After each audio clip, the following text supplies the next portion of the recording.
औज़ुबिल्लाहि मिनश्शैतानिर्रजीम बिस्मिल्लाहिर्रहमानिर्रहीम अस्सलामु अलैकुम वरहमतुल्लाहि वबरकातुहू।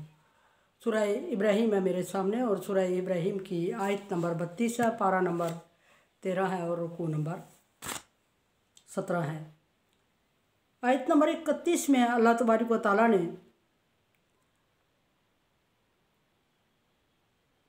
नबी सल्लल्लाहु अलैहि वसल्लम को हुक्म दिया कि मेरे बंदों को बता दो, उनमें तहरीक पैदा करो कि वो नमाज कायम करें, अल्लाह के दिए हुए में से खर्च करें और इससे पहले कि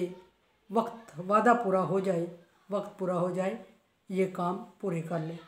जो अल्लाह तबारक व तआला ने हुक्म दिया। और वक्त और वादे से मुराद यहाँ कुरान पाक, और वो वक्त आ जाए कि जिस दिन ना कोई तिजारत लेन देन चलेगा और ना कोई दोस्ती ताल्लुकात निभेंगे। जो जिसने किया उसको पूरा पूरा उसके किए के मुताबिक हिसाब दिया जाएगा और कोई अमल काबिल कबूल नहीं होगा उस दिन।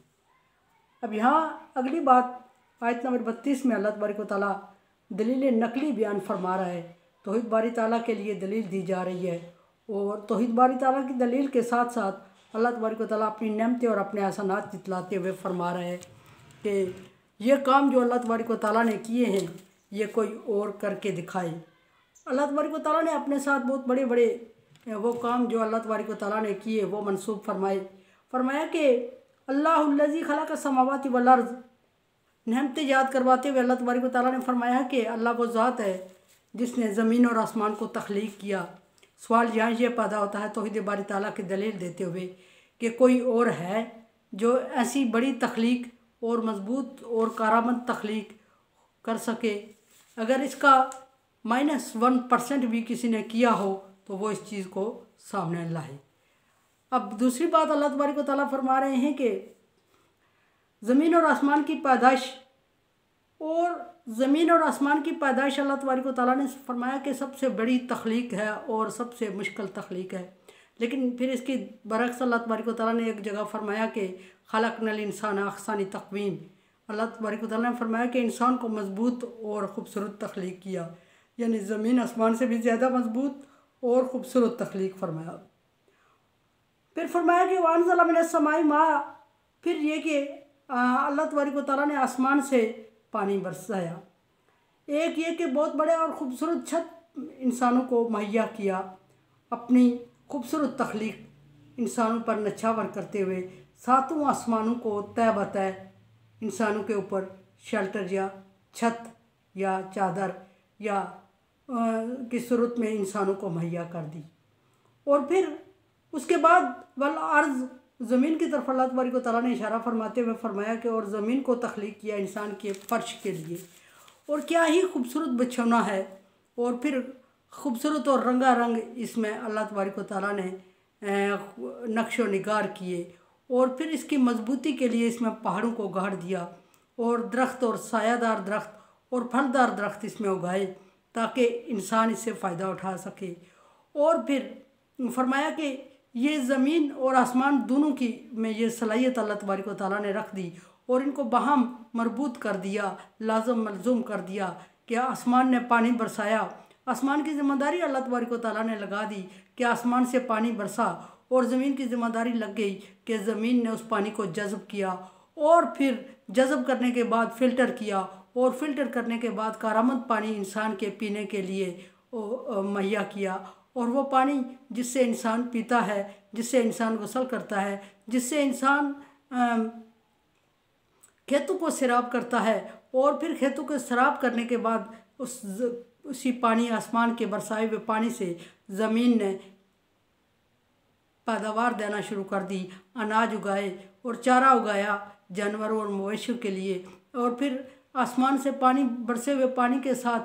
चारा और फल फ्रूट उगाए और बगैर फ्रूट के दरख्त उगाए जो साए के काम या मवेशियों के चारे के काम आते हैं, या बाज़ साए के लिए कारआमद है इंसान के लिए, बाज़ इंसान के लिए तरह तरह के खूबसूरत और लजीज फल मुहैया करते हैं। और उस ज़मीन को अल्लाह तबारक व तआला ने चप्पे चप्पे के मुख्तलिफ रंग बिछा दिए उसमें और चप्पे चप्पे की मुख्तलिफ सलाहियत रख दी। कोई ज़मीन किस तरह की पैदावार करती है, कोई किस तरह की पैदावार करती है, कोई किस तरह की पैदावार देती है आसमान के बरसाए हुए पानी के वसीला बना के। और फिर उस तरह की पैदावार देती है और इंसान के लिए अनवा व अक़साम की नेमतें ज़मीन मुख्तलिफ़ टुकड़ों पे उगाती है और फिर उसको मरबूत करके वहाँ बना के इंसानों तक पहुँचाया जाता है। अल्लाह तबारक व तआला ने इंसान पर ये बहुत बड़ी नेमत अता करके अभी इसका ज़िक्र फरमाया कि देखो कि उसी आसमान से पानी बरसता है और कुछ तुम्हारे पीने के लायक होता है, कुछ नहीं होता, और कुछ ज़मीन के अंदर जज्ब होकर तुम्हारी खेतियों को सैराब करता है बाद में, और कुछ नदी नाले की सूरत में पहाड़ों में जज्ब हो जाता है दूर दराज, और फिर कुछ ऐसा होता है कि फिर बखारात की सूरत में आसमान पे जाता है और फिर जमा होकर पहाड़ों की सूरत में फिर बरसना शुरू हो जाता है, दोबारा फिल्टराइज होता है ज़मीन से, फिर इंसान के पीने के काम आता है, फिर इंसान के नहाने धोने और मुख्तलिफ सफाई सुथराई के काम आता है, फिर इंसान के लिए ज़मीन में से चारा सब्ज़ा और फ्रूट फिर उगाता है। वही एक पानी बार बार सर्कल कर रहा है और बार बार अल्लाह तबारक व तआला उसको जमा करके फिर आसमान से ज़मीन पर बरसाते हैं। कुछ चीज़ें आसमान से साफ़ होती हैं, फिल्टराइज होती हैं, कुछ ज़मीन में होती है और वो इंसान के लिए काबिल इस्तेमाल बनता है। ये अल्लाह तबारक व तआला की बहुत बड़ी नेमत अल्लाह तबारक व तआला ने जिक्र की। फरमाया कि वानज़ला मिनस समाई मा, अल्लाह वो ज़ात है जिसने ज़मीन और आसमान को तख्लीक किया तुम्हारे लिए, आसमान को मजबूत छत, ज़मीन को मजबूत फ़र्श बनाया, फिर आसमान से पानी भी बरसाया, सिर्फ फ़र्श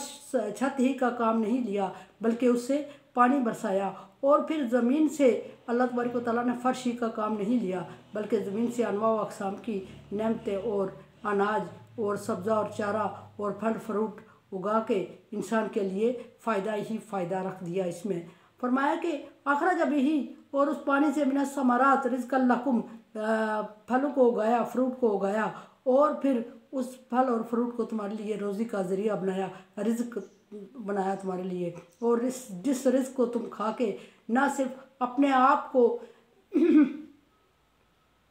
क़ुव्वत और ताकत बख्शते हो बल्कि नई नस्ल के आने का इंतज़ाम भी इसी ज़मीन से और इसी फल फ्रूट से होता है। नई तख्लीक करते हो और ज़मीन को आबाद रखने का ज़रिया बनाते हो। और फिर फरमाया कि सख़र लकुमुल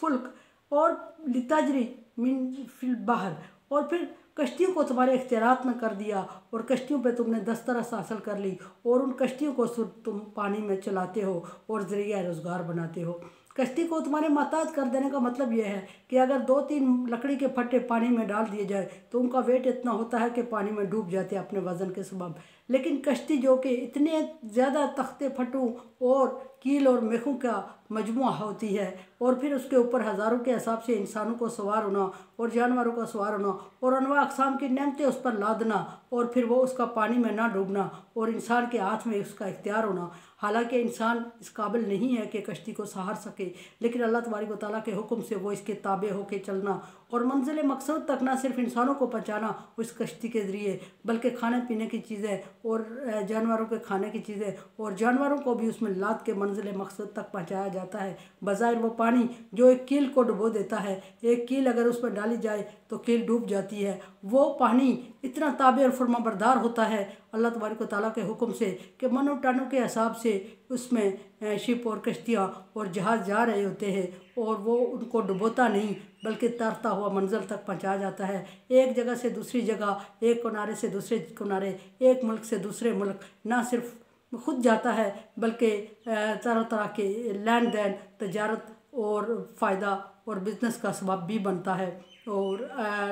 रिज़्क़ हासिल होता है। इससे हर तरह से इंसान को आसूदा करने के लिए हर जगह से रिज़्क़ का इंतज़ाम इंसान के लिए किया और हर जगह से रिज़्क़ हासिल करने के इंसान को इख्तियारात सिखाए। अल्लाह तबारक व तआला वो ज़ात है तजरी फिल बहर, पानी में पहाड़ों के